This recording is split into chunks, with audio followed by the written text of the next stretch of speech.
Gambela, si Det nga nakuha nyo, childhood friend mo, then sa college naging rival din kayo.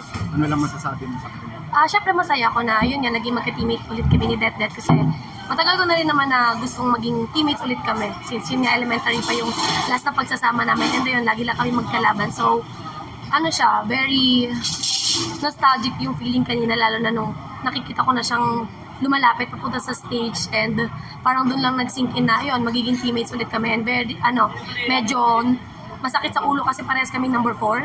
So, sino kaya magna-number 4 sa aming dalawa? Pero ayun, masaya lang ako na hindi ko na siya kalaban ngayon.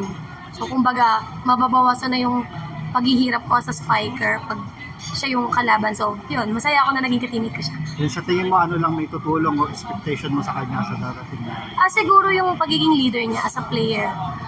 Kilala naman natin si Detet as a palaban na tao. Kumaga nakita natin sa high school and sa collegiate career niya, kung sa UAAP mismo, I mean kung ano yung nabigay niya for the UST community. And alam ko naman na mas kayang higitan pa ni Detet. Kumbaga, excited din ako kung ano pa yung pwede niyang dalhin sa team, and kumbaga ano yung pwede niyang madala rin sa PBL community.